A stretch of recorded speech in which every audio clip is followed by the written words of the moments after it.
Good evening, distinguished colleagues and friends. It is a great honor to speak on the energy access, transition, and climate resilience, powering a sustainable Africa at the 2026 Oxford Africa Business Forum. I am deeply regretful that I'm not able to join you in person. As some of you know, the world is gearing up for the first international conference for a just transition for the phase out of fossil fuels, a diplomatic conference led by a number of ambitious countries who are seeking to address the key root cause of climate change. I must confess that these days I'm much more nervous speaking to any audience, and this can be best captured through the story.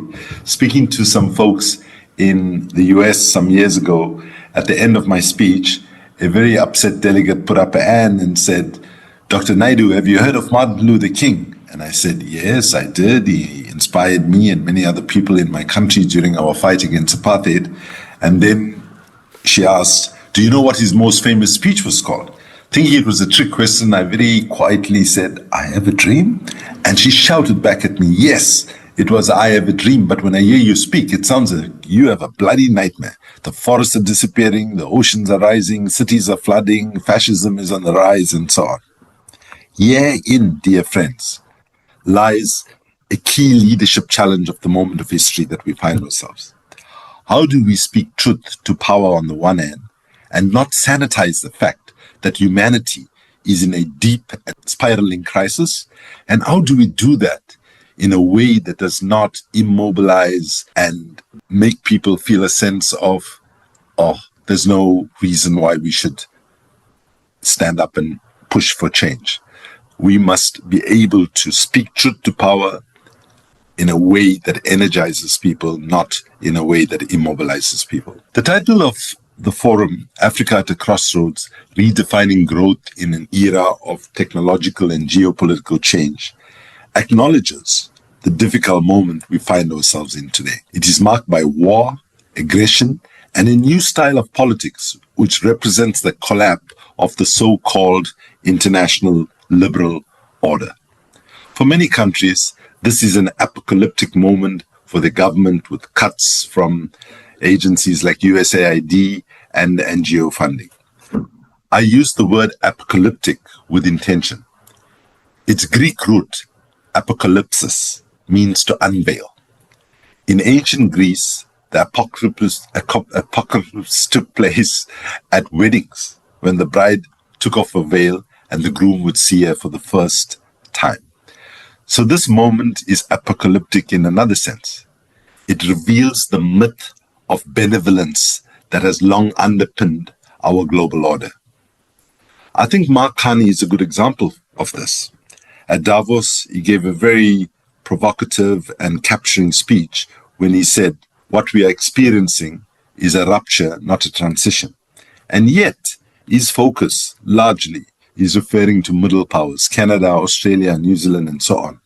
We must, in the global south and in Africa, claim our own role in shaping the systems that shape the lives of our people.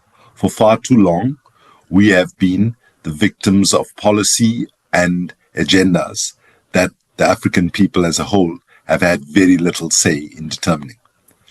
I want us to look at this rupture. I want us to see this crisis as an opportunity to shift away from global north and US dominance and a weak and broken and unjust and unfair international system. We need to listen to what the universe is telling us. What we saw at the end of COVID, what we saw after the financial crisis in 2008, 2009, and what many liberals advocate in response to Trump was calls for systemic change.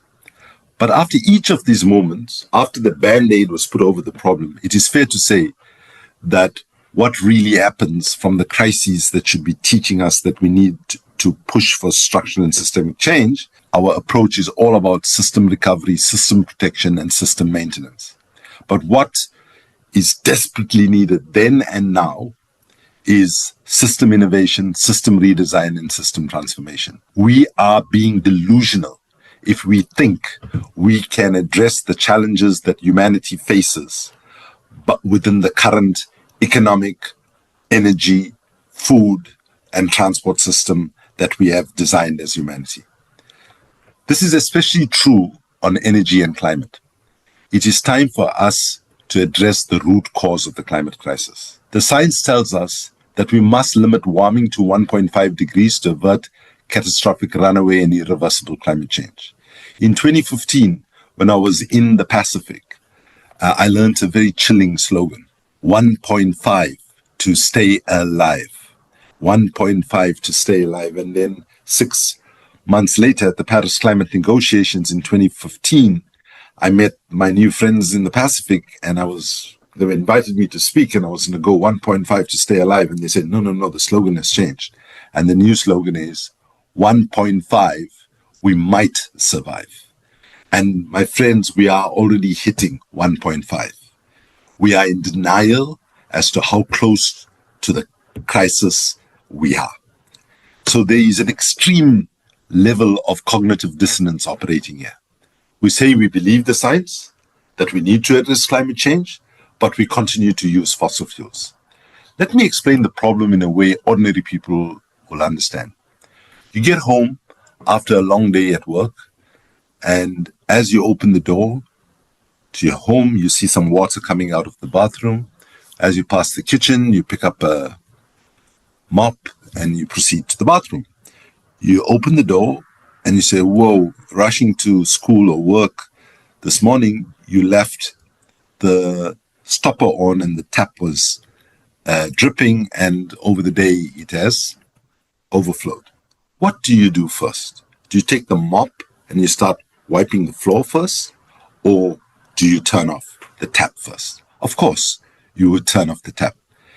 The Fossil Fuel Treaty is seeking to turn off the tap and do what we have done for nuclear weapons, for chemical weapons, for landmines, and the ozone layer. The Fossil Fuel Treaty is built on 3 pillars. First, non-proliferation.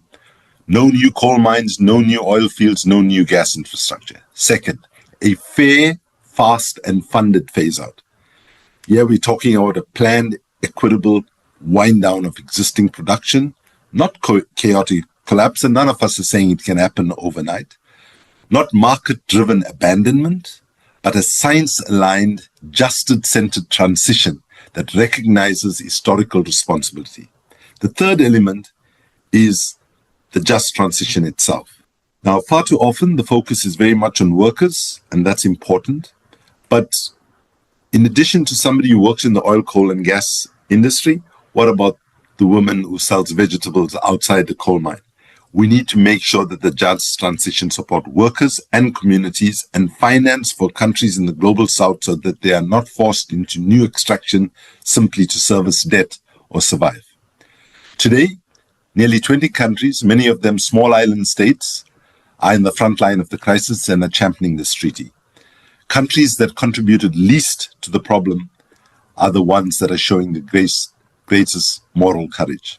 Importantly, of these nations, 3 of them are fossil fuel exporting countries, which means their economies currently depend on revenue from fossil fuels. This is Colombia, Pakistan, and Timor-Leste, or East Timor, some of you might know it as. So the conference in Colombia aims to create a coalition of the ambitious to collaborate and design the political and economic architecture for a fair and financed energy transition.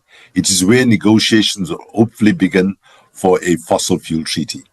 A fast, fair, and funded phase-out of fossil fuels offers an opportunity to build a prosperous future for the African people in the medium to long term. Countries in Africa are beginning to recognize that this is the case. We're in conversations with about 15 African governments about the treaty. At the end of January, I traveled to Ghana for a dialogue with the leadership in Ghana and a national consultation with including the oil and gas industries, with about 100 people participating. The closing words from the Honorable Climate Minister Seydou Issoufou offers us optimism. Ghana welcomes the idea of a fossil fuel treaty and recognizes the efforts of the growing bloc of nations already engaging. It is time for more African nations to join this bloc so that the terms of any future agreement prioritizes Africa's development needs, secure transition finance, unlock technology transfer, support debt relief, and ensure that no one is left behind. Friends and colleagues, I want to conclude on a slightly different note and to why we are challenging the very way in which we talk about climate change. Young people and musicians and my own son, Ricky Rick, who was a popular hip-hop artist in South Africa, basically said that one of our problems was we aim all our narratives at the brain and we ignore the heart, the body, and the soul. And now is the time for us to recognize that for too long we have only used data and numbers to call for climate action. If we are to win, that must change. If we are to sustain ourselves with joy in this fight of a lifetime, that must change. I note that these are difficult times. The tasks ahead of us loom large. But I want to say very strongly in conclusion, in the moment of history that we find ourselves in, pessimism is a luxury we simply cannot afford. And the pessimism that justifiably emerges from our analysis, our observations, and our lived experiences can, must, and should be responded to by the optimism of our thought, our action, our creativity, our courage, our sense of humanity. This is a moment for us to remember what Archbishop Desmond Tutu said when he said, "I'm a prisoner of hope." So I say to you, be hopeful, be optimistic, and recognize that